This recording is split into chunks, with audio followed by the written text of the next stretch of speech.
Netflix's Squid Game hit our screens recently to global acclaim. The dystopian drama has already surpassed all other Netflix shows in popularity, with the streaming platform making an announcement earlier this week that the series has already been watched by 111 million fans around the world since its debut 4 weeks ago. But where else can you get that Squid Game fix? Today we're discussing similar shows to Squid Game you need to be watching, so don't go anywhere. First up, we have Alice in Borderland.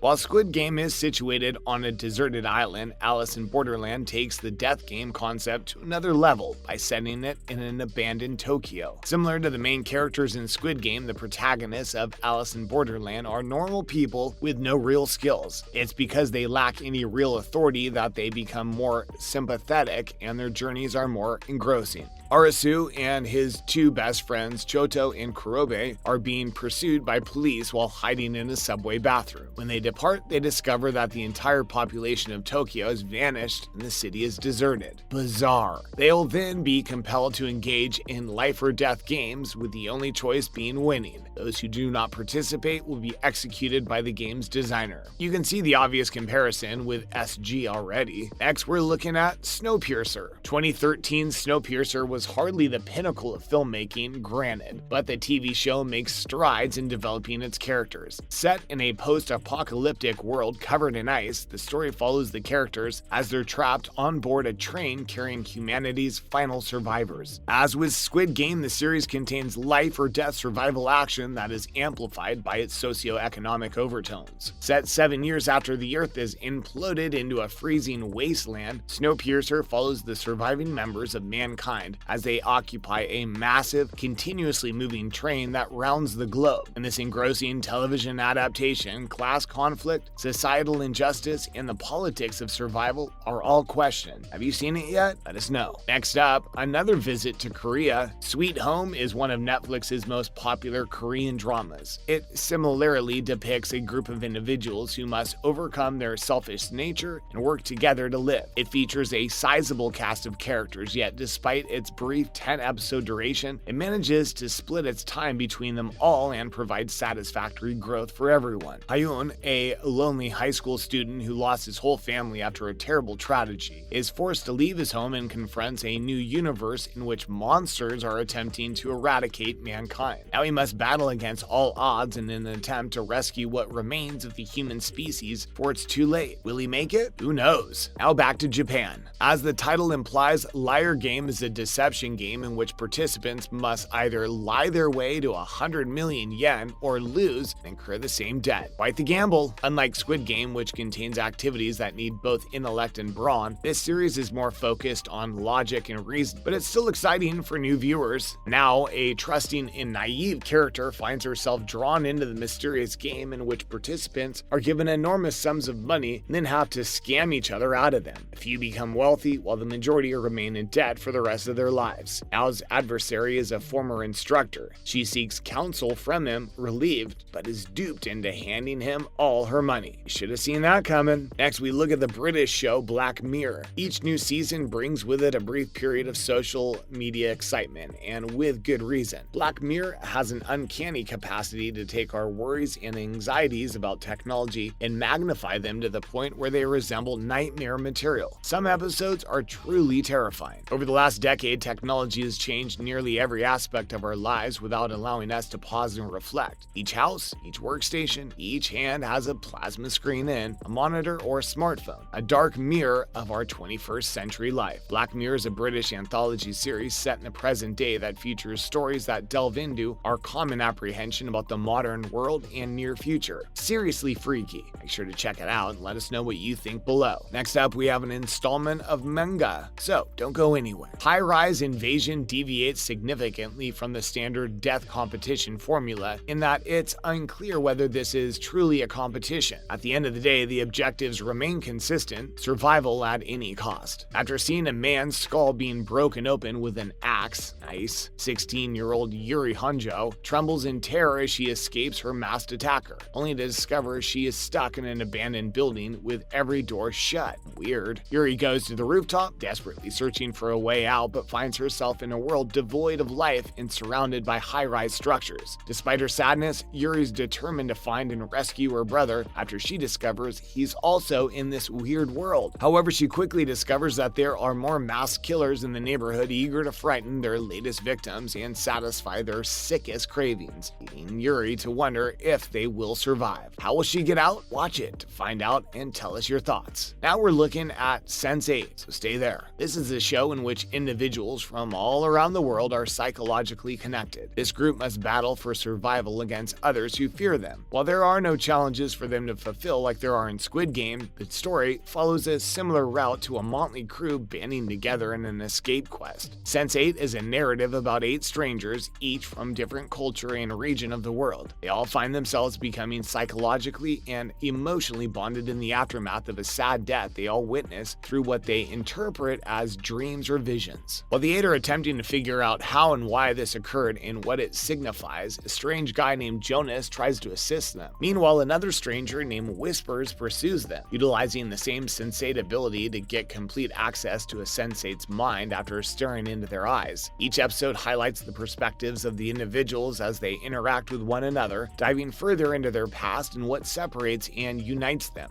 Creepy. Back to Japan now, we're talking about Kaji, Ultimate Survivor. As with Squid Game, Kaji, Ultimate Survivor follows a lazy protagonist who's deeply in debt and trying to survive. That is, when he discovers an underground gamble that appears to be a glimmer of hope, but instead leads him further down the rabbit hole he's currently in. Kaji Itao is a hopeless squatter who spends his days drinking beer and stealing hubcaps, until he is double-crossed by a former co-worker. Unable to settle his friend's massive debt on his own, Kaji is offered a strange opportunity to engage in an illegal underground gambling operation on a cruise ship. This proves to be nothing more than the start of his new hellish existence, as he is sucked headfirst into a life-threatening roller coaster of mind games, dishonesty, and deception. Gyakyao Borao is based on the first volume of Nobuhiko Fukumoto's renowned gambling manga series. Kaji Ultimate Survivor stories, our fortunate protagonists struggle against not just other people, but also the enigmas of their psyches. Kaji learns the hard way that when people's backs are against the wall, the worst aspects of human nature appear, that the most terrifying threats of all are greed, paranoia, and the human survival instinct itself. We've seen that idea before somewhere, right? Now we're talking about The Society. Want another ensemble science fiction cast to binge watch on Netflix? Consider The Society, which follows a group of teenagers as they witness one of the greatest mass disappearances in history. When they travel to Connecticut, a busload of high school students encounter a storm and are forced to return. Regrettably, all the time they return home, each adult has vanished from their hometown. They'll have to work cooperatively to unravel this massive enigma and restore order to the planet and eventually figure out what's taken place. Last, but certainly not least, we finish where we started in Korea, so stay with us. With a unique storyline and a strong emphasis on sci-fi fantasy elements, Two Worlds is a series that thrives on its unpredictability. The W in this drama refers to the collision of two worlds, the actual world and an alternative one contained within a webtoon. When the action shifts to a magical webtoon realm, this Korean drama truly comes alive and delivers something completely unique and rarely seen before. While the world's laws are taught, the characters develop with each episode, and each chapter introduces something new and exciting. It's an unexpected thrill journey from beginning to end that'll keep you wondering till the conclusion. The webtoon's tale begins with us meeting a bright youngster named Kang Chul, who after winning a shooting competition. However, his celebrity is cut short when a mysterious assailant kills his family and he is falsely convicted of the crime. Yeonju is the author's daughter. She visits her father's workshop to ascertain the details surrounding his unexpected absence. There, she is drawn into W's parallel reality, where she meets Kang Chul, the protagonist. Have you seen this one? Let us know below. As always, thanks for tuning in today, and remember to join us next time. If you've seen any of the shows we've talked about today, feel free to tell us what you think below. Bye, guys.